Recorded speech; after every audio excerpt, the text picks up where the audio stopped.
falámos com o grande Alec Empire depois de um concerto intenso dos Atari Teenage Riot no Ótimos Alive.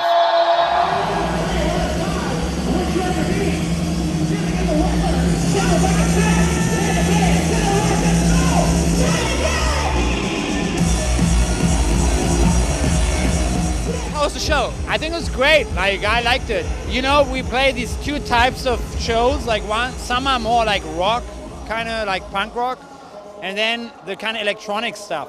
So I think it was like a mixed audience today. So, you know, we had to kind of build it up, but I think it worked, and we got them. So it was good.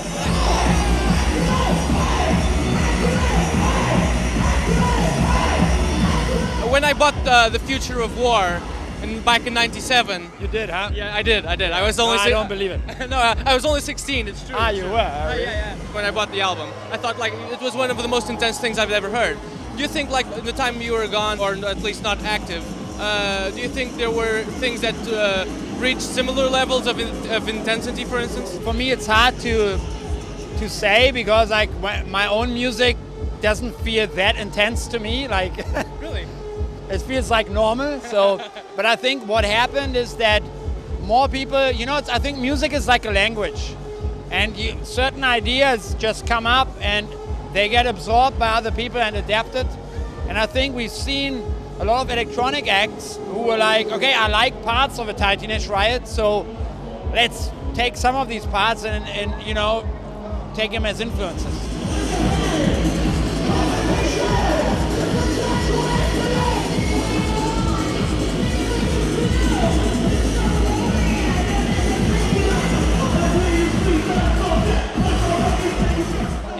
Depends how you define intensity. I mean, for example, I'm a huge fan of Japanese noise, like really like Merzbow, Masona, like old, like, you know, like early 90s, late 80s. Boredoms. Yeah, stuff like that. Or KG, Haino, you know, those guys. So to me, I love that kind of noise. I find it super intense. But then, you know, some other people might go, I don't get it, it's just noise. So, you know, I think it's really how your brain understands the language.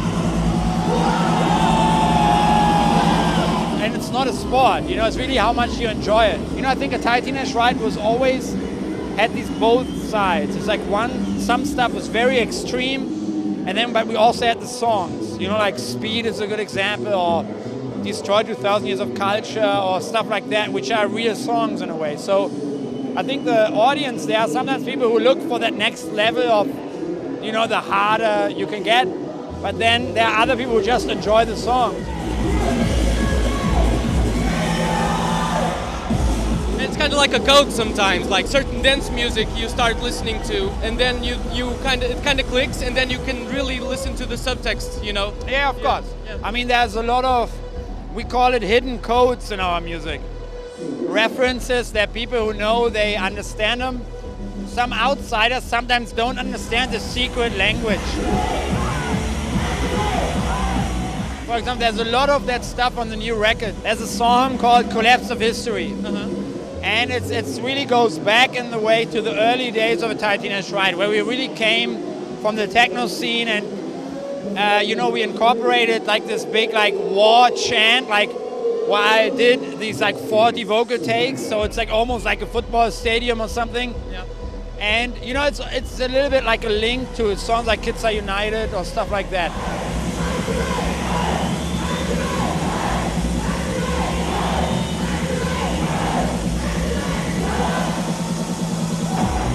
The message of the song is about how people seem to forget the history, the time and space. You know, everything is available all the time through the internet.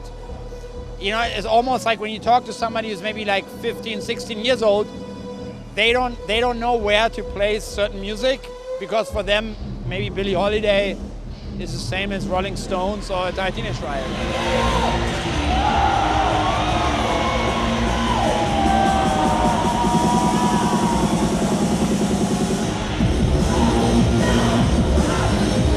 It's on the same level, isn't it? It's very weird. So I think because people have lost that sense of pop where everybody takes part in one stream, you know, like the summer hit that everybody knows. You know, I know a lot of people who don't even know who Lady Gaga is.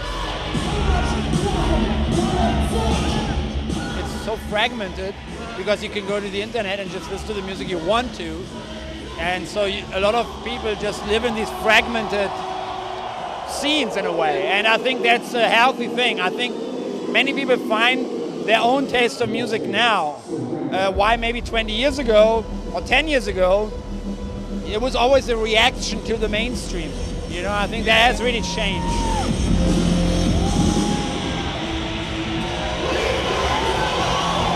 You've mentioned the internet. The theme is all over your new album. With the title, Is This Hyperreal? Are you asking the person to judge if this album is really part of the internet realm or not, really inside the internet or outside the internet? Is that the idea? The title has different meanings. It has, for example, since we started, there has been the question, what is authenticity? You know, how real can, so for example, a revolution or rebellion be with music? And I found this always a very interesting question, because art is always, in a way, hyper-real. You know, we had, for example, this phrase, riot sounds produce riots, which is about playing riot sounds to a large amount of people maybe in a shopping mall. Because they hear the sounds, they think they're in a riot, and then they behave like that, and they maybe even call the police, and actually there would be a real riot because people just believed it. People are very active now, like on the internet and stuff. But what is happening to make a real change happen? And I think it's very interesting time right now where hyper-reality, it's almost, we create our own illusion of things that maybe even never transfer into the reality. The Atari Teenage Riot, the way we came back together in a way was under weird circumstances. Hanina Elias called me up last year, and like in 2009 actually, like it was just a little bit over a year ago. And she was like, don't we want to play one show in London? And I was like, okay, because she left the band a lot of times and she did a lot of damage. So she wanted to repair some of the damage. And I was like, I was saying, okay, why not? You know, let's just make peace. And then she didn't turn up for the London show again in May 2010. And then we were like, okay, we announced this and we can't let the fans down now.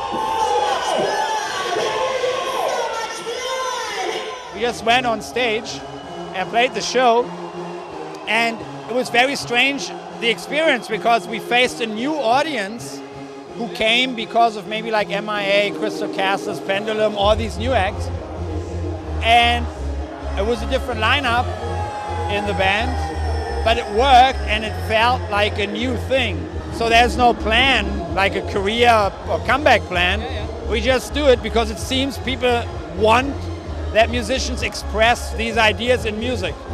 So that's why we ask also the question on the album, what is Atari Teenage Riot really about? Is it the ideas, or do people want to admire icons from the 90s, or what is it? We're having a political crisis in Portugal and Greece and Ireland and the whole of Europe. Like, it feels right now that there's not much hope left. But you, as your political stance shows, might have lost hope much previously than that. I don't know. I haven't lost hope. No. I mean in the system. Yeah. To me, I'm an anarchist libertarian. So that means I'm against governments. Yeah. I think governments are corrupt. They have mafia-type relationships with the corporations, and that's why it can't work. It's a fake democracy. I said this 15, 20 years ago when we started, and I think now it's very visible because we see certain stuff has to change.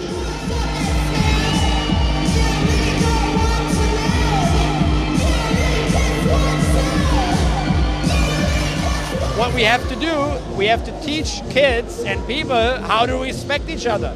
But I think everybody's behaving like little babies who always go, big brother government, big brother police, help us. It's like, you know, it's common sense. If I walk down the street and I see an old woman who falls down, I help her out. You know, I don't need the government to tell me that.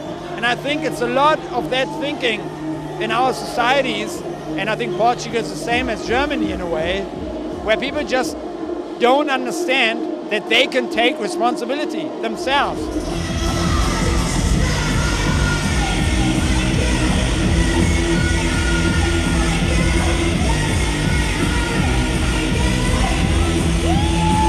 But I'm optimistic. I think people want to survive, and people are good human beings. A lot of bankers and Wall Street people say, everybody's about greed. I don't believe it, because when I see people, for example, in Japan with the tsunami or Fukushima, people help each other. We are human beings. We help each other. You know, it's not like, there are some people who are greedy, but there are millions of people who help other people. You seem to me like a guy with a sense of humor, but being intelligent and so politically active, people ask you all sorts of serious questions all the time. Don't you get kind of tired sometimes? No, because, I mean, there are these two sides, you know, we have a lot of fun, we laugh all the time. I mean, sometimes people, they have this image, we're always violent and we always scream, but no, of course we're not. I mean, we do this music because we enjoy life and we want freedom. So it sounds maybe simple, but that's the way it is. So when I see these freedoms being attacked by laws or corporations, you know, or like certain politicians, I want to defend them.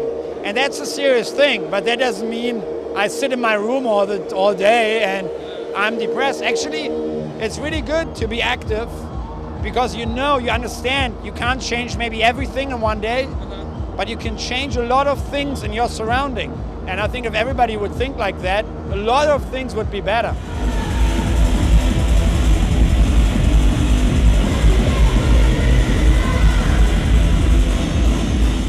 Hey, I'm Alec Empire from Atari Teenage Riot, and you're watching Genesis C.